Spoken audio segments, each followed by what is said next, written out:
Hare Krishna. So we are continuing with Brahma-saṁhitā discussions. Today, Shloka 37, and we'll see how it goes. Hare Krishna. Welcome you all. Namo Vishnu Padaya Krishna Prasthaya Bhutale Srimate Bhakti-Vikash Swami Niti Namine. Namo Vishnu Padaya Krishna Prasthaya Bhutale Srimate Bhakti-Vedanta Swami Niti Namine. Namaste Saraswate Deve Gauravani Pracharine Nirvishesh Shunyavadi Paschatya Deshatara. Jai Sri Krishna Chaitanya Prabhu Nityananda Shri Advaita Gadadhara Shivasadi Gaur Bhaktavinda.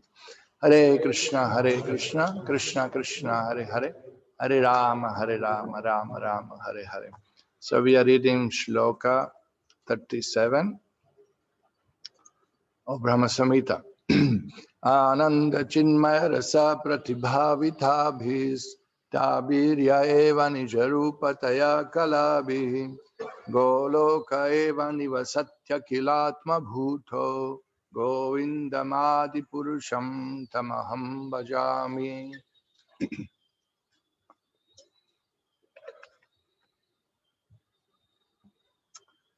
Okay, translation. I worship Govinda, the primeval Lord, residing his own realm, Goloka, with Radha, resembling his own spiritual figure, the embodiment of the ecstatic potency, possessed of the 64 artistic activities, in the company of her confidants, Sakhis, embodiments of the extension of her bodily form, permeated and vitalized by his ever blissful spiritual rasa. So here the shloka 37 is continuation. As Brahma offering prayers. Each shlokas are not separate verses, but actually there's a link between the verses. There's a flow, natural flow of thoughts of Brahma.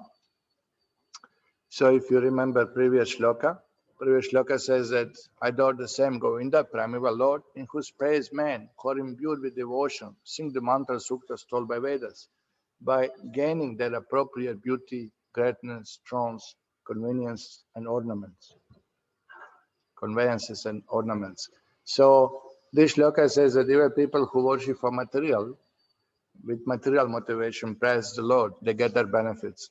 So the shloka 37 answers, then what to speak of the gopis? What to speak of the highest devotees? What to speak of most confidential of Krishna's associates?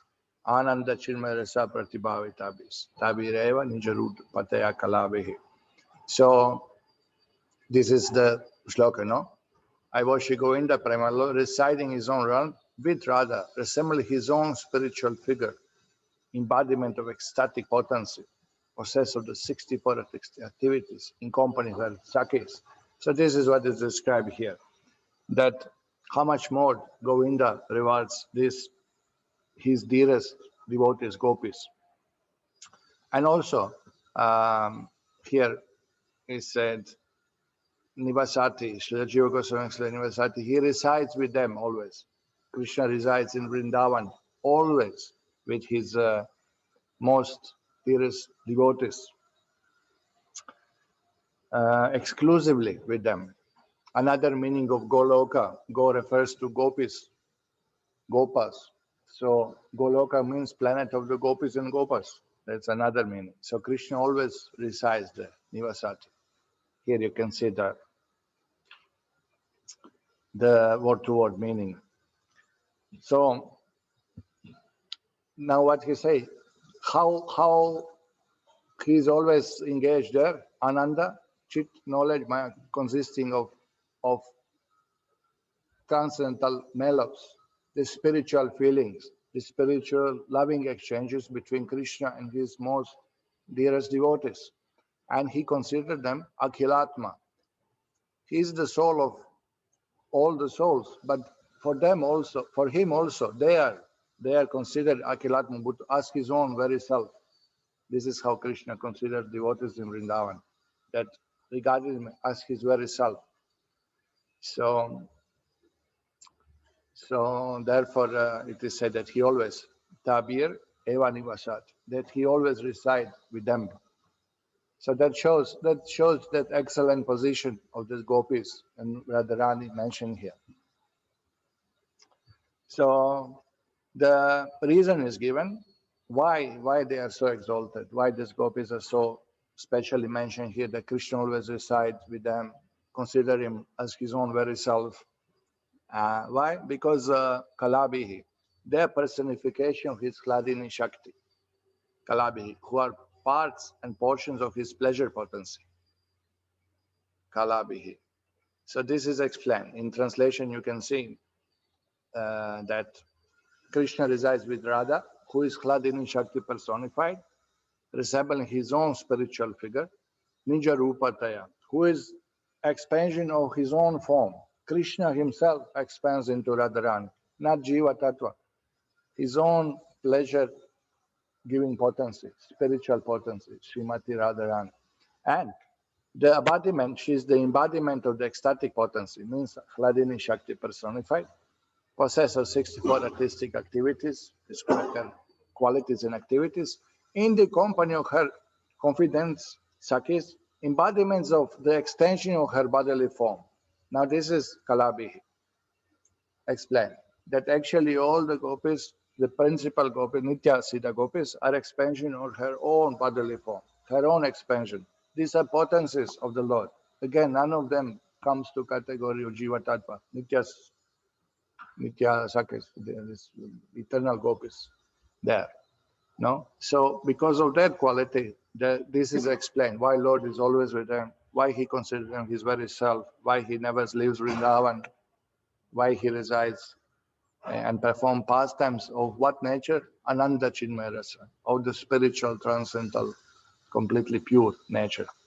So Ananda Chinmaya Rasa refers to Madhurya Rasa, particularly Madhurya Rasa, filled with highest type of prema. So now you have this, the highest position explained, the highest achievement of the devotee is to develop prema, bhakti, love of God in Madhurya Rasa. And this is exhibited by the gopis, starting with Srimati Radharani on her closest associates. The highest level of the prema is manifested there. And this is also their corresponding nature, Srila Jiva Goswami says, pratibhavitapis. Pratibhavitapis means as Krishna enjoys their company, exchange love with them, they also reciprocate accordingly. Or they reciprocate according to particular rasa devotees have with Krishna, pratibhavitapis. Okay, so he's infused bhavita with the conjugal rasa for them, and then in response, prati infused with similar feelings to some degree, like that to Krishna. Thus, he lives constantly with them. So it's really the packed purport, it's really packed. The meaning of Sanskrit is, you know. Okay, so, and therefore Krishna favors them more than anybody else, because their love is the purest, their absorption in Krishna is the purest. Krishna's attraction for them is the highest, so like that. So, just before going to purport, let's just see, this shloka is very important. It's quoted innumerable times by Srila Prabhupada, or portion of the shloka, you know, Ananda Chinmaya Rasa, Nija Rupataya, Prabhupada quoted so many times, and all the acharyas giving commentary on this shloka. Not all acharyas giving commentary on Brahma-saṁhitā. Srila Jiva Goswami giving commentary on Brahma-saṁhitā, Bhaktivinoda Thakur given, Bhaktisiddhanta translated it in English. But on this shloka, all the acharyas given explanation, commentary, use them in their works. Jiva Goswami used it in other books also, not only in this commentary. And so I'll read something from the different acharyas. Here, Srila Sanatana Goswami explains, I'll just share on the screen. Srila Sanatana Goswami explains this shloka in Brihad Bhagavatamrita. In the phrase Nija Rupa Taya Kalabhi, Krishna in Goloka is accompanied by his counterparts. The word Kalabhi can be understood in different ways. One meaning of Kala is the means of artistic expression. No, in Tamil you have Kala, like that. So Kala means artistic expression, which in this context indicates Krishna's skills in the arts of enchantment. Okay, so it refers to this beautiful pastimes between Krishna and his devotees and his skill in art of enchantment. By those skills, he explores the wondrous attraction of his beauty and personal qualities. Now, Krishna is able to charm enhanced by his beauty and personal qualities. Okay, by his personality, he is able to enhance love of his devotees for him. Kala also means expanded parts, which can be understood to refer either to Srimati Radharani and her principal companions or to all gopis and gopas of Goloka. So all of them have this, they enhance each other. They are attracted to each other. They enjoy each other's company. They enjoy friendly joking and playing with his friends. He enjoys affection and love with his parents. Refers to all the gopis and gopas in Vrindavan, cows, rivers. Krishna is in bliss in Vrindavan, and Vrindavan is in bliss with Krishna. Because we see that all remember the description of Govardhan, Vrindavan. When Krishna walks in Vrindavan place, all Vrindavan is ecstasy, and they can be seen by all the trees shivering their leaves in transcendental ecstasy, for example. So same thing, Krishna likes Vrindavan. When they shifted from Gokul to Vrindavan, Krishna and Gopas, Balaram, Nanda, everybody say, oh, this is suitable place for us. Krishna likes the very layout, the scenery of Vrindavan. And what to speak of his devotees, what to speak of not only the land, but actually the people around him. The people means spiritual, his spiritual eternal associates. So this is explained. The phrase Nija Rupataya Kalabi means either that the devotees' expansions of Krishna, the gopis and all the covers are spontaneous in their devotional exchanges with him, or that they are expansion of his personality and similar to him in form. So both things, Nija Rupataya. Nija Rupa means his own form. Okay, so what is it? The gopis are spontaneous in the devotional exchanges with him. That also means that, no? And otherwise they are very much similar to him in personalities. Again, that shows different characteristics manifested by the pure devotee. The more soul is pure, the more soul can emanate Krishna's qualities, or the qualities, soul's qualities, which anyway originate from Krishna. So this is also explained here. They are fully endowed with Ananda Chinmaya Rasa, direct perception of transcendental ecstasy, which they know in its most intense aspects.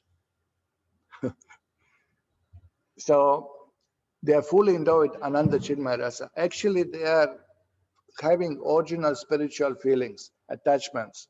This will be described in detail in the course of this discussion. In detail means you can't describe it, but some concept we can get.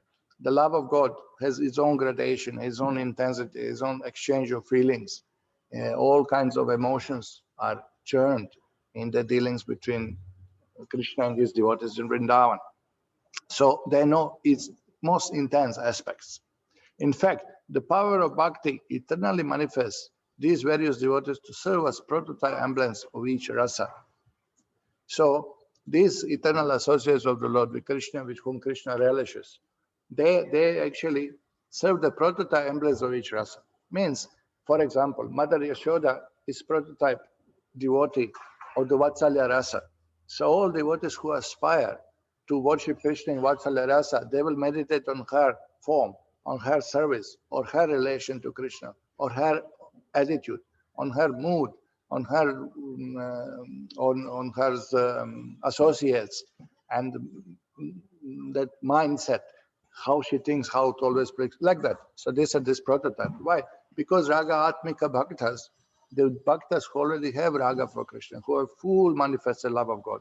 Raga Nugas, the sadhakas who practice Raga Nuga, they have to follow into their mood, into their footsteps, into their bhav, basically. So Srila Sanatana Goswami continues, Krishna is the super soul for all beings, the witness and regulator, dwelling always in the hearts of everyone. Yet he also lives eternally in Goloka to enjoy with his intimate devotees. He is the original Purusha, the source of all avatars, greater even the Lord of Vaikuntha. To indicate greater distance, Brahma uses the third person pronoun, tam, to refer to Govinda. Tamaham bhajan. So, in this way, Brahma speaks as Govinda, who resides in such a far away place where impossible for him to see. Now, this is very interesting comment here, because Brahma, he he's seeing Vrindavan, he's seeing Krishna there, he's seeing the gopis.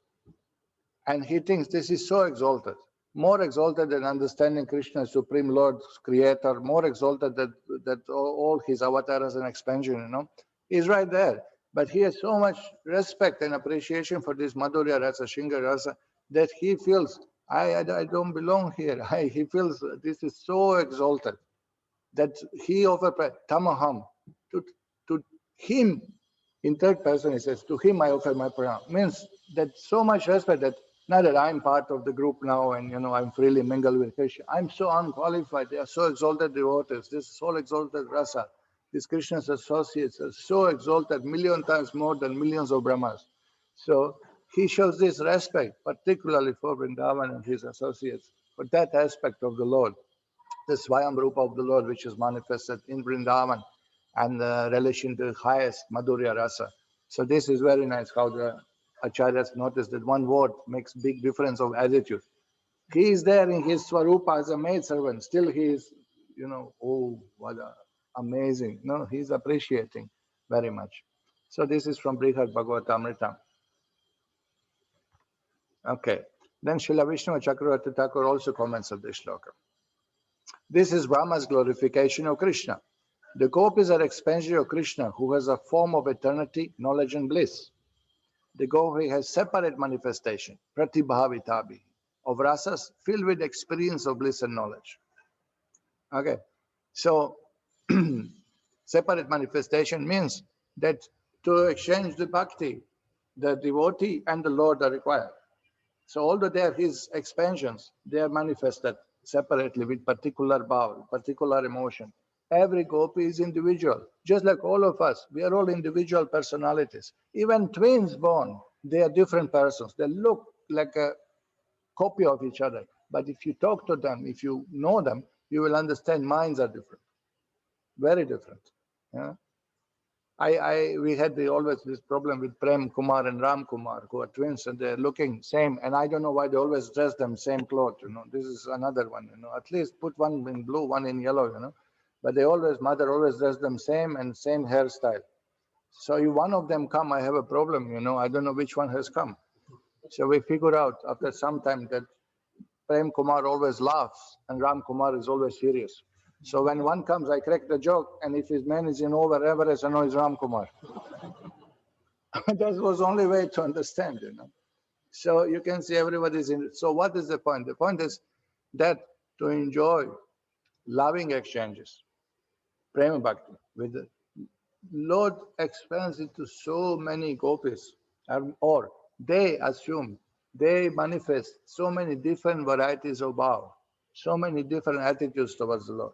Some are more shy, some are more outspoken, some are more quarrelsome, some are more agreeing. All kinds of different small little flavors, because variety is mother of enjoyment. So this is indicated here. Hladini, Sandini, Samvit, Tvayeka, Savra, Samshaya. The three energies, Hladini, Samdini, and Samvit, have their shelter in you. This is quoted just to explain that all these potencies are emanating from the Lord, and there in Goloka Vrindavan, they are in personified form. Hladini, Shakti, Srimati, Radharani, they all personally present there to serve Lord. Or, meaning is, they possess Shringara Rasa, purely spiritual prema, Ananda Chinmaya, by which Krishna manifests love for them and they manifest love for him. That is Pratibhavitavis. Pratibhavitavis, as Krishna is bhav for them, they have bhav for him. That's exchange. The word Prati indicates the mutual exchange of love. They are his own form, Nija Rupataya, his own form. You see that? Shakti is arising from his Swarupa. So this is position of gopis. This is what it is. Not some, apsaras or something, nothing like that. Therefore, you can't paint them in an inappropriate way. You cannot paint them sensually. You cannot talk of them sensually. These are Lord's eternal spiritual potencies. The Brahma has such a respect, and we are freely talking and discussing. Some people directly jump on 10th canto and want to discuss all these leelas, misunderstanding them. So, again, he quotes from Shruti, Parasya Shakti Vidava Shruvate. It is said that Lord has various intrinsic Shaktis known as Jnana, Bala, Kriya.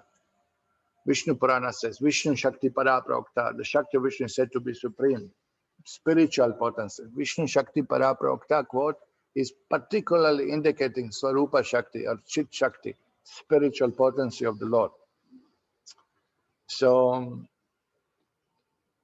again, Srila Vishnu Chakravarti Thakur continues explanation of Shloka. He says, he resides in Goloka by means of 64 arts using Shringara Rasa in order to play constantly.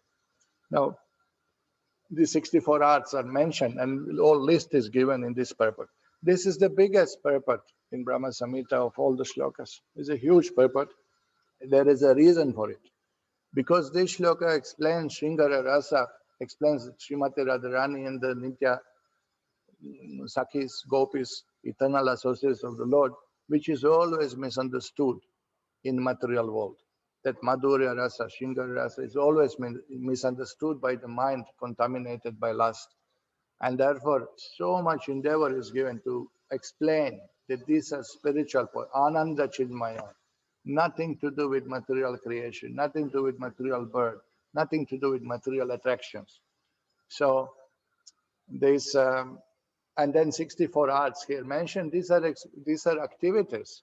These are all kinds of activities which enhance rasa, which enhance attraction and loving exchanges. Now you will see the list after. So he resides in Goloka by means of 64 arts using Shringara Rasa. So particularly these qualities, each one is in the loving relation with the Lord. Madhurya Rasa, these 64 arts are required. They are good support to enhance that attachment, reciprocation, love. He has the form of continuous Paramatma in Krishna Loka, above Vaikuntha, and also in Gokul, within the material realm, as the giver of life to all beings, Akilatma Bhuta, a form living among humans. So this is explained that these pastimes are in Goloka and also in Gokul. The word Goloka used to indicate both the place in spiritual world and the place Gokula in the material world. Okay, so these pastimes, Ananda Chidmaya Rasa, are the same nature, whether they are manifested on the material realm as a Gokul or in the spiritual world as a Goloka. Okay, so now I'll read from the purport of the shloka, and the purport is really long, so we'll do our best to see how it goes. Okay. Although the Lord, absolute, and his potency are one and the same existence, still they exist eternally as separate entities, as Radha and Krishna. Okay, this is important sentence right from the beginning, because recently we were hearing Eko Pyasau Rachitam Jagadanta Koti. Eko, the Lord is non-differentiated. And we were hearing all philosophy, Shakti, Shakti, Matora, Veda, that Lord is not different from his Shakti. It's not different. They are all same, simultaneously one and different. But now here, look at this. This purpose starts. All the Lord absolute. Although the Lord absolute means ego, ekopya sahitam, and his potency are one and the same existence. Nija Rupa Teyakala. Although she comes from his own form, still they exist eternally as separate entities, as Radha and Krishna. Now, why is this emphasized? They exist eternally to facilitate exchange between Lord and his devotees.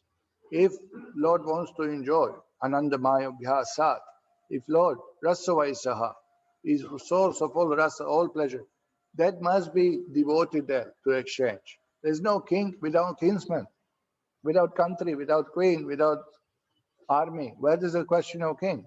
So Lord is always with his devotees. Why? Because he wants to enjoy, he wants to give pleasure to his devotees. That gives him pleasure. The Lord divides pleasure from loving his devotees. So here, the spiritual pleasure potency is eternally manifested separate, exists separate, to facilitate these exchanges, to please the Lord, to give him pleasure. That's what it is. That's simple, So now you understand why the shloka is so much commented on all acharyas. So because Brahma-saṁhitā, first of all, describes Goloka, the highest plane, the Krishna's plane, and reveals what is happening there. Here, 64 arts are mentioned, activities of Krishna and Gopis. and the glory of Radharani, spiritual potency, and the glory and nature, transcendental nature, the loving exchanges, and that particular in Shringara Rasa. So this is, really, really amazing shloka. So Srila Prabhupada explains in Introduction to Chaitanya Charitamrita, explain this sentence. He says, like this: to learn how Krishna enjoys pleasure, we must study first 9 cantos of Bhagavatam, and then should study 10 cantos, which Krishna's pleasure potency display in his pastime with Radharani and the damsels of Raja. Unfortunately, unintelligent person turn at once to the sports of Krishna in Dashamaskanda, 10 canto. Krishna's embracing Radharani or his dancing with the cover girls in the rasanas are generally not understood by ordinary men, because they consider these pastimes in the light of mundane lust.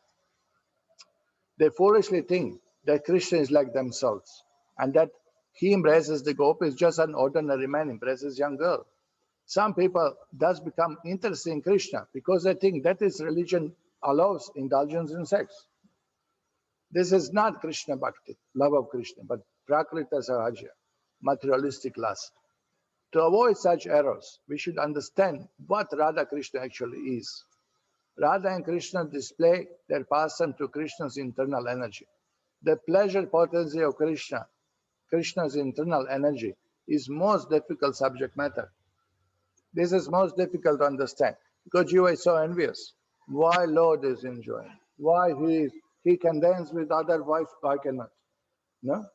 He can enjoy, I cannot. I'm suffering. This has so much envy from the side of Jiva here. No? So it's very difficult to understand Krishna's internal energy, pleasure potency. And unless one understands what Krishna is, one cannot understand. Krishna does not take any pleasure in this material world, but he has a pleasure potency. Because we are part and parcel of Krishna, the pleasure potency within us also. But we are trying to exhibit that pleasure potency in matter. Krishna, however, does not make such a vain attempt. The object of Krishna's pleasure potency is Radharani. Krishna exhibits his potency as Radharani and then engages in loving affairs with her.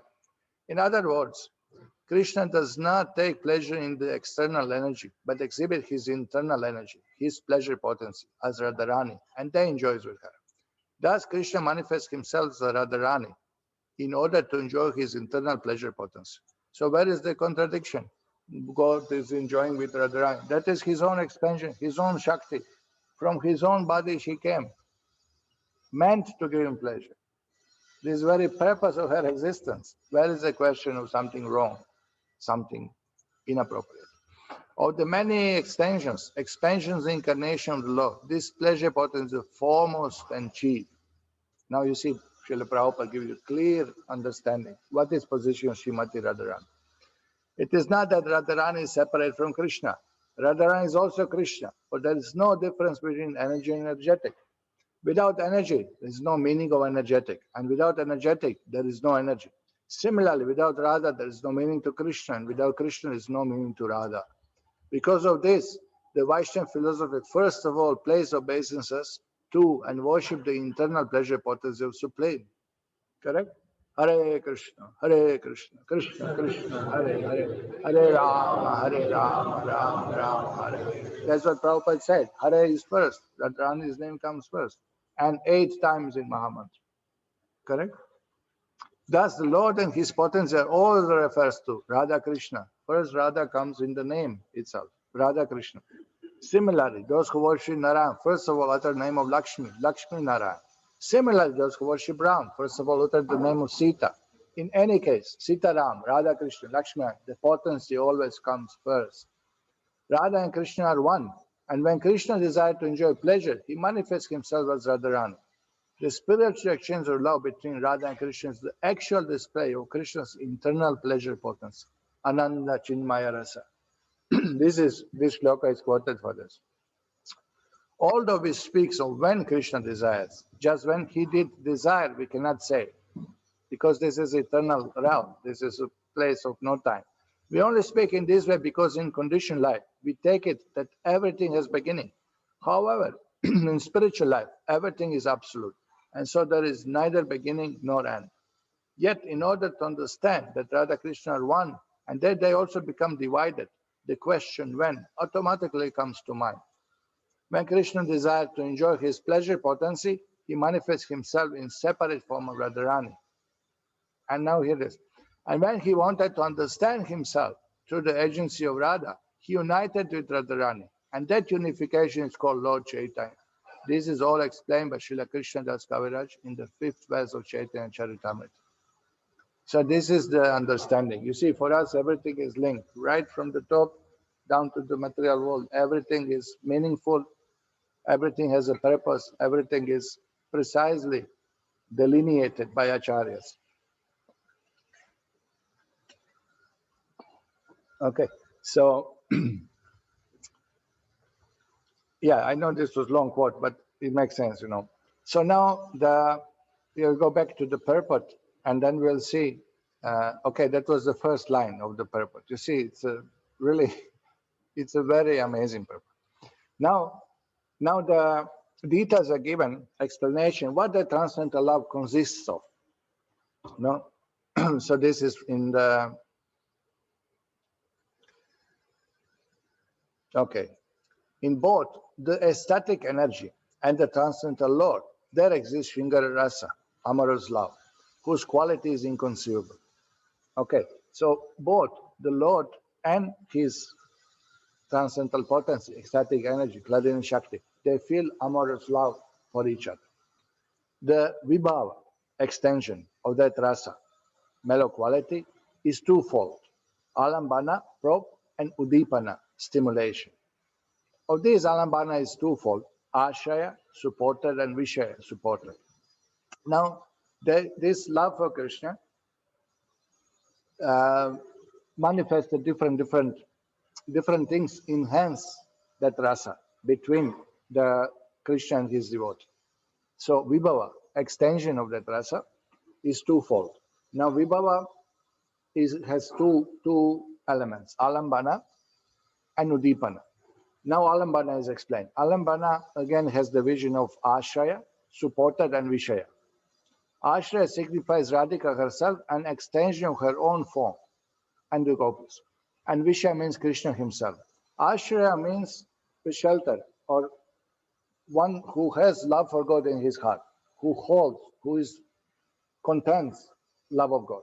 This is Asha, and Visha is the object of that love, who is Krishna. So this is the Vibhava. And Krishna is Govinda, Lord of Goloka. And so not only Radharani, Radhika herself, and the extension of her own form. These are Ashaya, who has love of God. Gopis, Gopal, you know. And here now we're talking about Shringara Rasa. So we are particularly speaking of Radharani and the Gopis. And Visha means Krishna himself, Lord of Goloka. The gopis are facsimile, ashaya of that rasa. With them, Krishna indulges in eternal pastimes in Goloka. Nija Rupataya means with the attributes manifest from ecstatic energy. Okay, so now this concept is explained in little details. It's not just love of God, but there's so many details explained about love of God.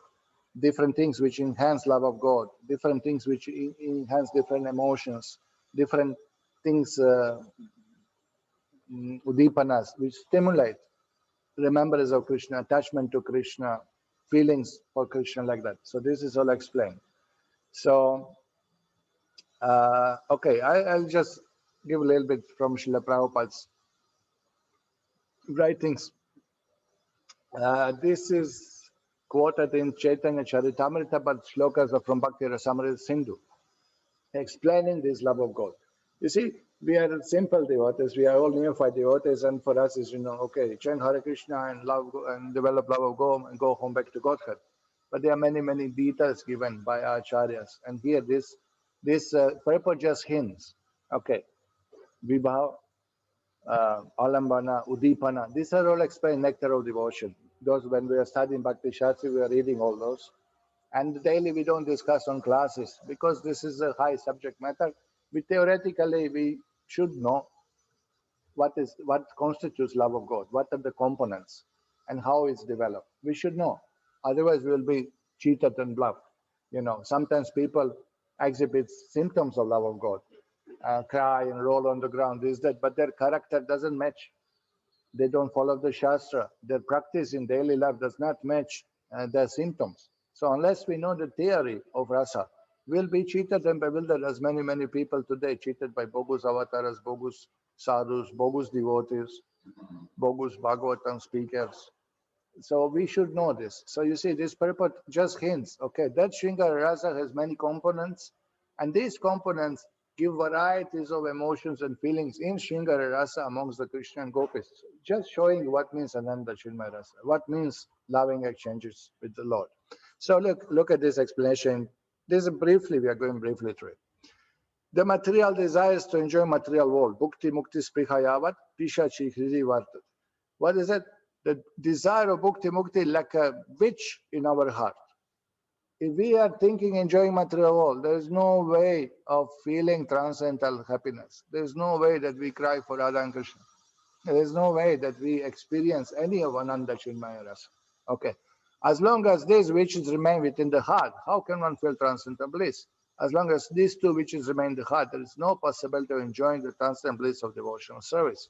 What is that? Enjoying material world and desire of liberation. Mukti. Mukti in that terms that merge into impersonal Brahman. Sadhana bhakti haite hai rati raudai, rati gada haile tara prema namaka. By regularly rendering devotional service, sadhana bhakti, you see, just from sadhana bhakti it starts. By regularly rendering devotional service, one gradually becomes attached to Supreme Personality Godhead. When that attachment is intensified, it becomes love of God. Rati turns into prema when it intensifies. Okay. Prema vrida krame nama sneha mana pranaya raga anuraga bhava mahabhava. Now prema contains more and more from beginning. The basic aspects of prema, when gradually increasing to different states, are sneha, affection, abhorrence, mana, love. Love is pranaya, attachment, raga, further attachment, anuraga, ecstasy, bhav, and mahabhav, great ecstasy. So now this prem goes on condensing. And the latest one, the mahabhav, is manifested only by Srimati Radharani. Nobody can manifest this one. This is her unique position. This is why she is personified pleasure potency. This is why we chant her name more than anybody else. This is why by her mercy one can come to God, because her love of God is the highest. How much high? That Lord Krishna himself wants to understand what is the nature of her love and comes as Chaitanya Mahaprabhu. This much. This is very amazing. Huh?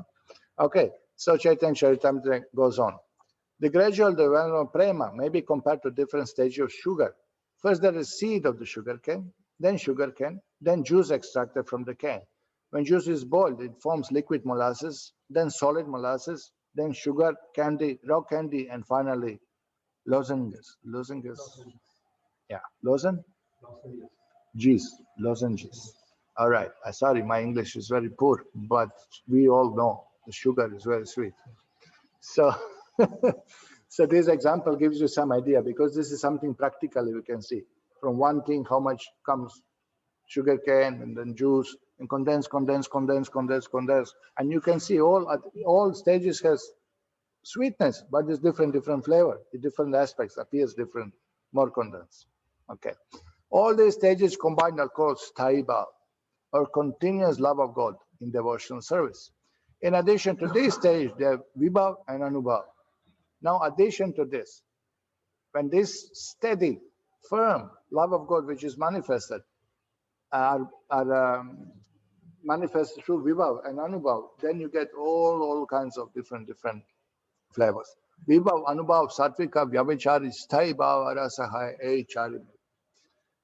Permanent ecstasy, which is sthayi bhav, becomes more and more relishable, transcendental mellow, through the mixture of special ecstasy, vibhav, subordinate ecstasy, anubhav, natural ecstasy, sattvika bhav, and transitory ecstasy, vyabhichari bhav.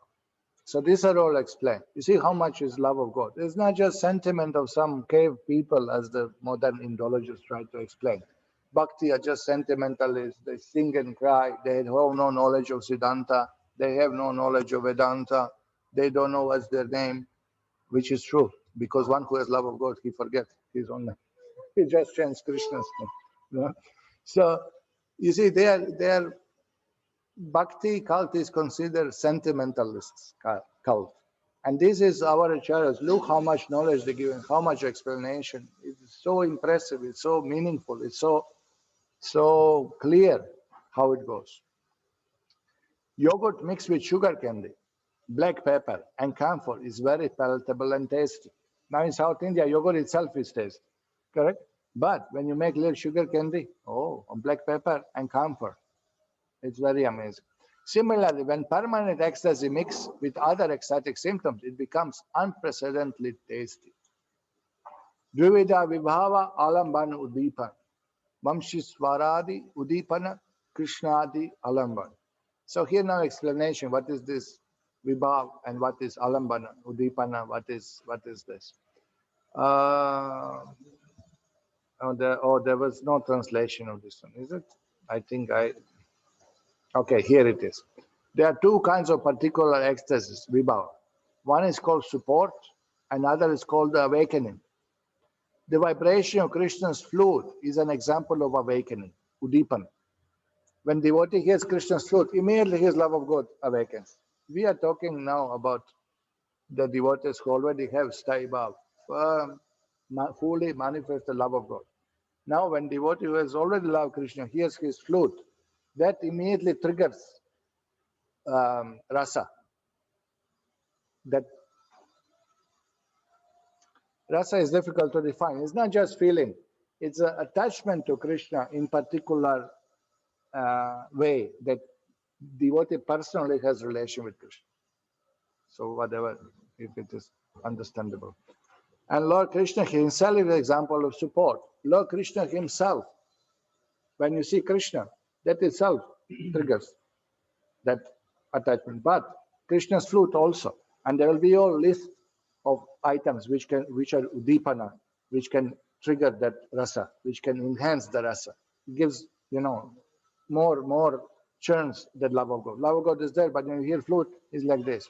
When you see Krishna's form, some characteristics, some ornaments, all kind of list is given. What are the items that trigger that enhance the rasa? So here, Bharata Muni, who wrote this Natya Shastra, and also not only dance but Natya Shastra, the drama also, the singing, dancing, and playing dramas. He explained in that book, and Rupa Goswami calls Bharata Muni Nectar of Devotion. So this is very ancient book based on Vedas. Not that he himself speculated something, but he from the Vedas composed the book Art of Singing, Dancing, and Performing Dramas. And dramas are meant to express the feelings. So he gives all definitions of all these things in his book, Natya Shastra. Bharata Muni compares the appearance of rasa to the act of cooking.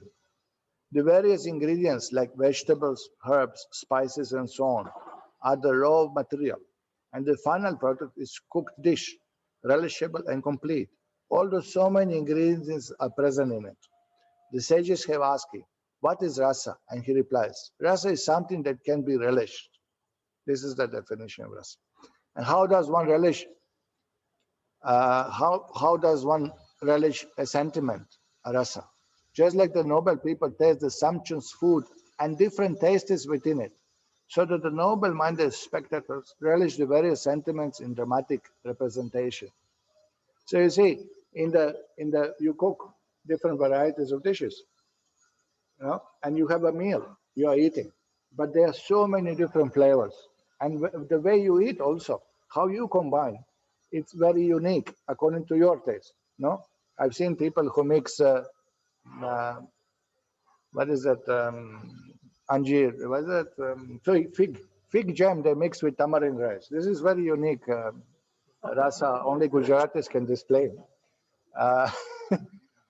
South Indians will never do that. So different bows are there, and these are all okay, fine, till the rasa is relished. We asked once a very senior Mataji, to give us some guidance in cooking. So I asked the question, I want to put everything on paper, everything must be ABCD, everything must be folded and cleared and, kind of systematically presented, crazy mind. And I asked her, Mataji, please you tell us what spices go with which vegetables, So like, jeera you use with most of the vegetables, but still may not go somewhere. Or methi, fenugreek, you use with some vegetables, but not go with somewhere. And she looked at me completely like, what I'm blubbering, She said, everything is permitted till it's tasty. It's very good definition. So any combination of spices is fine till the result comes rasa. That is something enjoyable, you know. It's not that you cannot mix, you can mix, no. So therefore, you see, we justify this amazing deed of one particular Gujarati devotee who eat jam with tamarind rice, which is sour and hot, and he jam. To counteract, this is his rasa, sweet people, Gujaratis. So, and that invoked that horror rasa in the local devotee, seeing him, South Indian, seeing him mixing jam with tamarind rice. Be careful in public if you do, something may happen. So what's the point? The point is that there's so many different combination, different feelings, and different things trigger different feelings. There are feelings of happiness, there are feelings of distress, there are feelings of separation, there are feelings of union, there are feelings of longing, there are feelings of fear, of losing somebody. There's so many different spices in Rasa Tattva which can be combined. And they are combined in such a way that does not cause rasa vas, that does not cause something distasteful. It should not be like that. Gokul now says any spice can be used. But yes, but condition, it should come out tasty, Now to cow and to bull, maybe everything is tasty. They don't mind what particular spice you use. But the way how you cut vegetables, the way you mix, the way how much ghee is tasty. But if you put too much ghee, it's not tasty. It's killing the taste. Or anything. Too much sugar in sweet rice, again kills the taste. Too much of anything. Ayurveda says too much of anything is not good for health. No?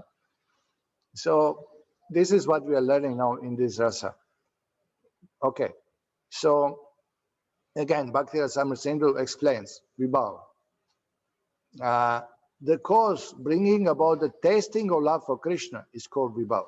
The cause bringing that tasting to relish the rasa.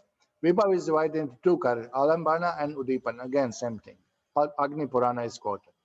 That which causes love for Krishna to appear is called Vibhav. That has two divisions. Alambana, either Krishna or his devotee, and Udipana, by which love appears. So the following is stated about Alambana in Bhakti Rasamrita. The object of love is Krishna, and the container of that love is devotee of Krishna.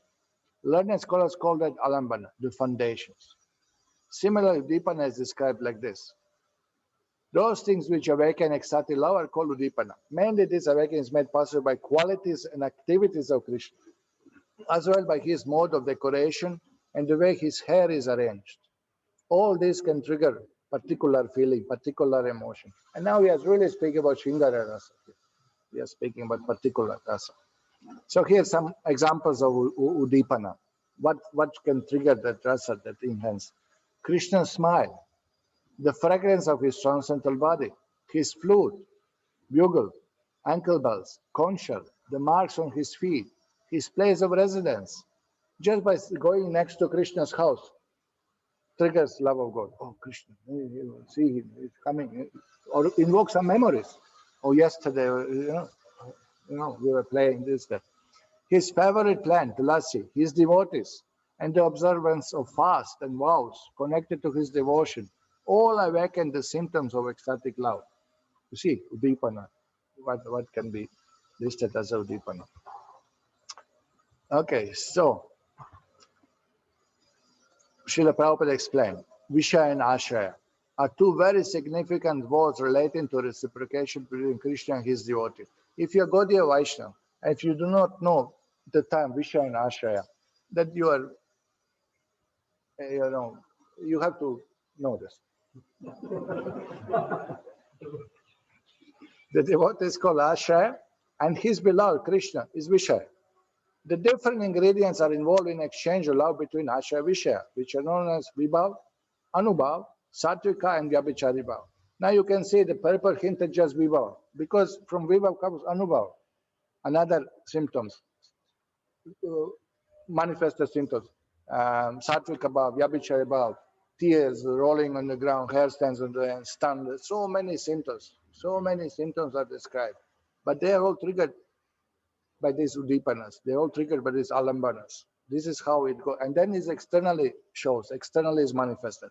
Sometimes feelings are not seen, but you can see on the face sometimes. Somebody can hide, somebody cannot hide. No? So like this, these are all explained. Vaibhava is divided into two categories, alambana and udipana. Alambana may be further divided Ashraya and Vishaya. In the loving affairs of Radha Krishna, Radharani is Ashraya and future Krishna is Vishaya. So you see Prabhupada explain all these things. And this is further explained again in Chaitanya Charitamrita. The basis of all transcendental mellow is the hero and heroine, Srimati Radharani and Lord Krishna, the son of Nanda Maharaj. They are the best, Nayaka and Nayika. So in that exchange, devotee and Krishna, the hero and heroine, that love. And you can see today, all the movies, particular Indian movies, everything is based on this concept, Nayaka and Nayika. Every movie, all glories to the Bollywood, but every movie is same. There's a, I mean, in the sense, there is a hero, there is heroine, and then just circumstances are there, in this way, that way. But ultimately, every movie has one marriage, correct? It must be, unless the marriage in the movie, a useless movie, correct? And always hero wins the heroine. Hardly there was anything like Romeo and Juliet that actually they did not meet. Tragic. There's no tragic here. Must be success. That's the formula of the successful movie. Otherwise, people are very disappointed. Correct? Huh? I mean, by misfortune traveling in local buses, I have the misfortune of, by force, seeing some of these movies, which I didn't understand anything. I mean, text I didn't understand. I mean, the language I didn't understand. By good fortune, Krishna protected me in that way. But you can see same thing. He's a big hero, and then he beats up everyone. One fellow beat hundreds of people with left hand, and right hand he himself is afraid of, And Superman who can do miracles, And always between is something, some impediment is there to meet the heroine. But at the end, he promises, I'll marry you. You don't worry. And then, at the end, police corrupted involved, or the police are good, but politicians are corrupted, and all these things, correct? So, where is this all coming from? Everything is coming from Krishna, but there in spiritual exists in pure form, in original form. And here we are playing heroes and heroines, and both are mortals, and both are going to die, The boy and girl, the Hindu boy and Muslim girl, they fall in love, as they say, which we translate as lust, bodily attraction, and they say we'll get married. And both communities did not allow it. So they say, oh, our love is so great, we shall die together. Either we get married or we'll die together. So they decided that we cannot get married because all families are, against. So we'll die. How we'll die? We'll go to the railway station and we'll not book the ticket, but we'll lay down on the railway track and we will give up our body together. We'll hug each other and let the train comes over us. All right. So their love was so good, heroine, they have this pure rasa between them. But when train came, she changed her mind. So she jumped off and he died. Yeah, you are laughing, but this is true story, It's a true story, a very bad story, So this is misfortunate. One devotee's cousin, that boy, and she's, happily married to somebody else, It's like this, So, material, you are imitating this perfect reflection, perfect relation between Radha and Krishna. Okay.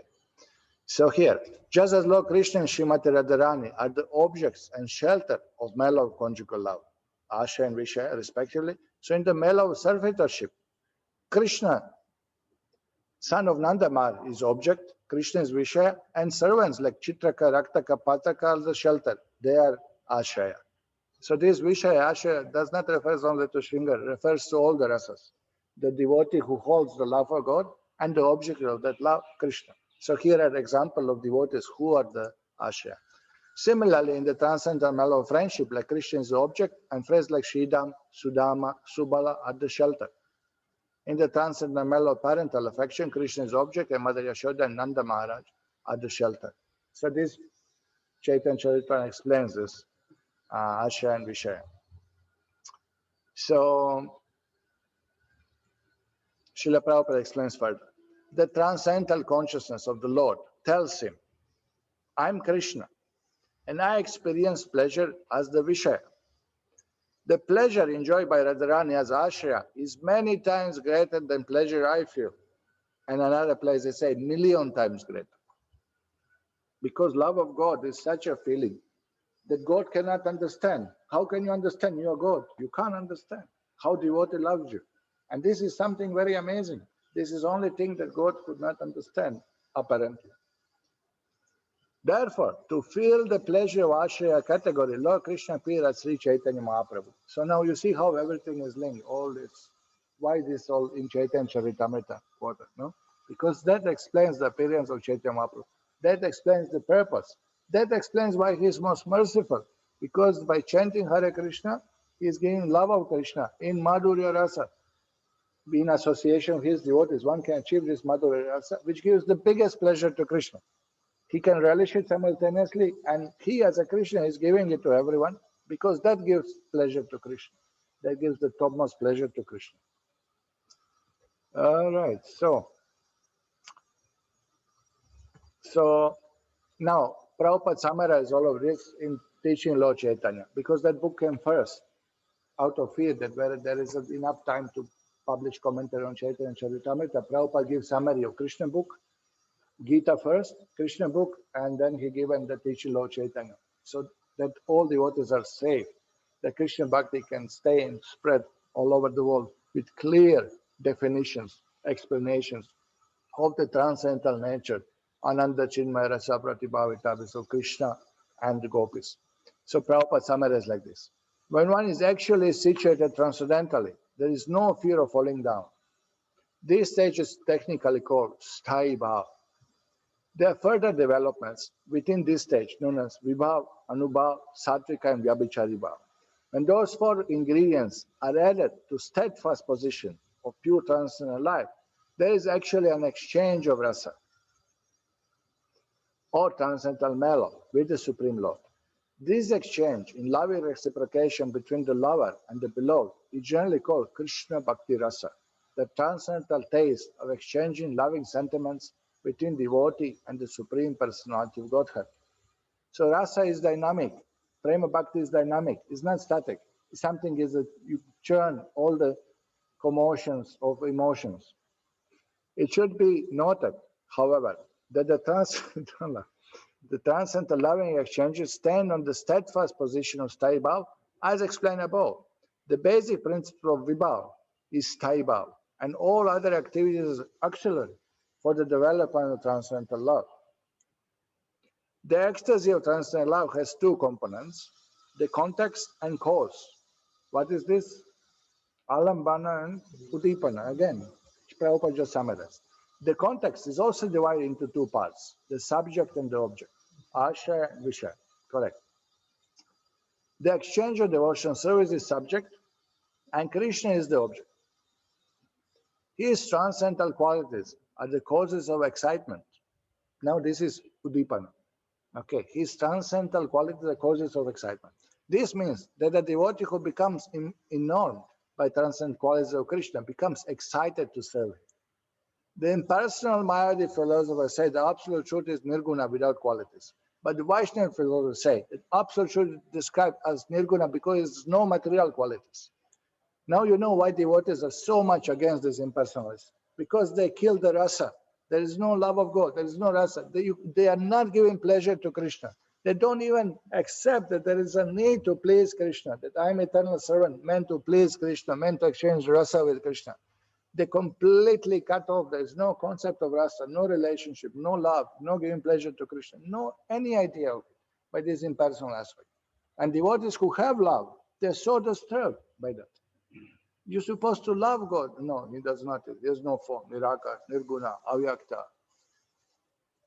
Really, if you love God, you'll be very upset. It's like this. This is not to say that he has no spiritual qualities. He has. Indeed, the Lord's spiritual qualities are so great and so enchanting that even liberated person become attracted to him.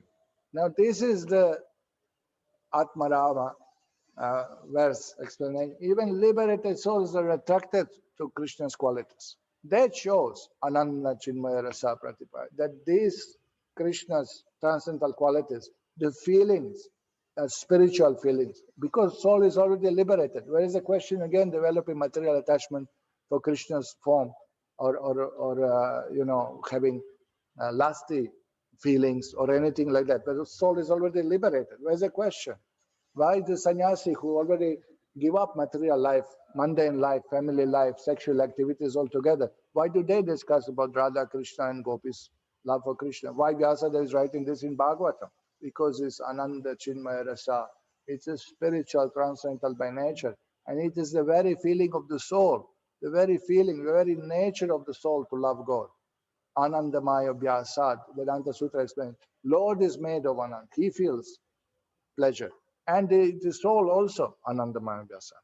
This is explained in Atmarama verse of Bhagavatam, where it is said that those who are already situated on platform self-realization are attracted by transcendental qualities of Krishna. This means that Krishna's qualities are not material, but pure transcendental. Vibhav is particular taste or attachment for Krishna and can be divided into further categories, Alambana and Udipana. In the Agni Purana and other authoritative scriptures, that which increase one love for Krishna is said to be Vibhav. When Krishna objective, Vibhav is described as Alamba. Okay. Udipanas includes Krishna's transcendental qualities, his activities, his beautiful smiling face, aroma of his body, sound of his flute, ankle bells, conch shell, mark on his feet, his dwelling place, paraphernalia like that. Tulasili. So Prabhupada summarized what was already quoted there in the Chaitanya Charitamrita. Now, Bhaktivinoda Thakur, he explains in Śrī Mana Shiksha book, he explained like this. In the conjugal mellow, Lord Krishna and Srimati Radharani are the Alambana principle or support, and their qualities of Deepana or stimulus to the Madhura Rasa. Now this is interesting. Firstly, we were discussing that Radha and Krishna, Asha and Vishaya, but here also Alambana principles, both Radha and Krishna stand for. While participating in their pastimes, the gopis sometimes, even Lord Krishna himself, manifests the 8 varieties of ecstatic symptoms known as Asta Sattvika Vikas and the 33 devotional sentiments known as Vyabhichari Bhavas. Thus these churn the ocean of rasa. So now when these vibhavas trigger, enhance the rasa, they may manifest in these 33 devotional sentiments. All kinds of feelings are triggered according to your own individual feeling for Krishna. Everyone is different. Every single jiva of unlimited jivas, everybody has different feeling of the Lord. Maybe Shringara Rasa, but different feeling. Maybe Dasya, but the different flavors. No? Like sambar. Sambar, you have Tamil sambar is different from Karnataka sambar.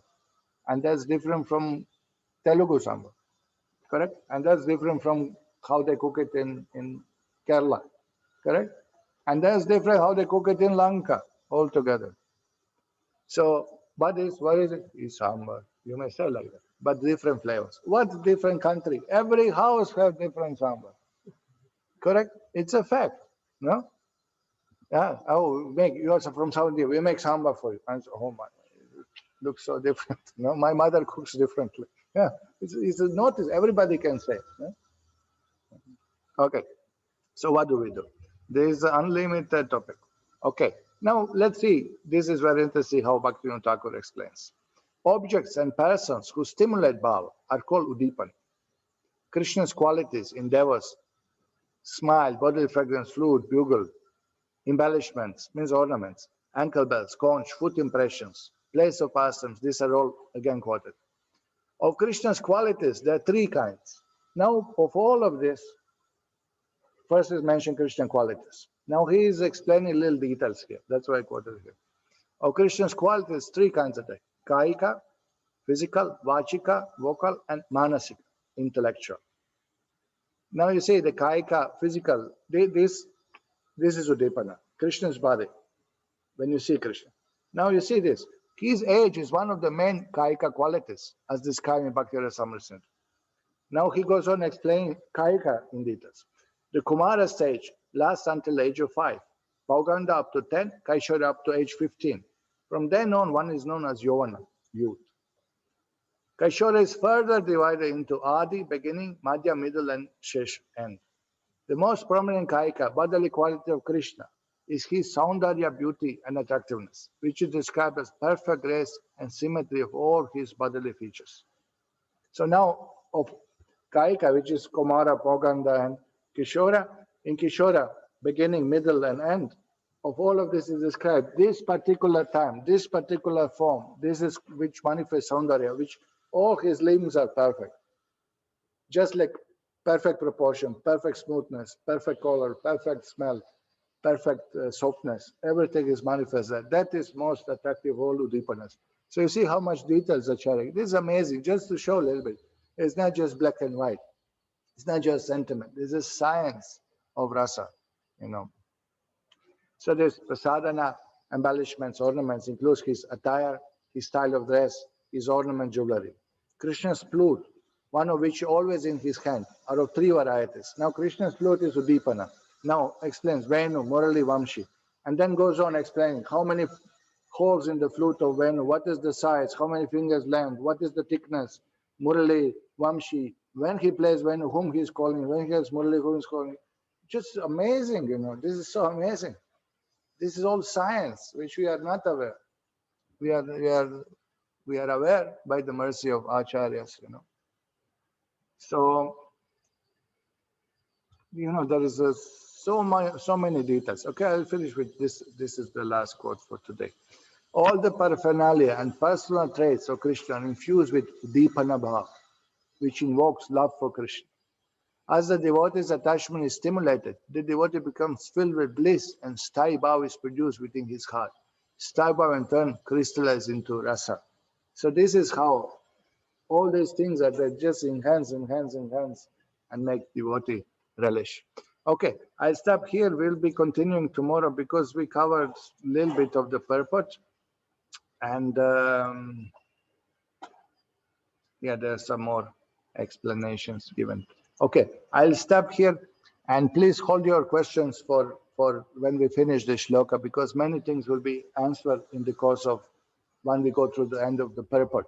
You know, now we just started discussion, so let's not now go into the many questions, because purport is long, many nice, beautiful explanations are given, and many quotes will be shown.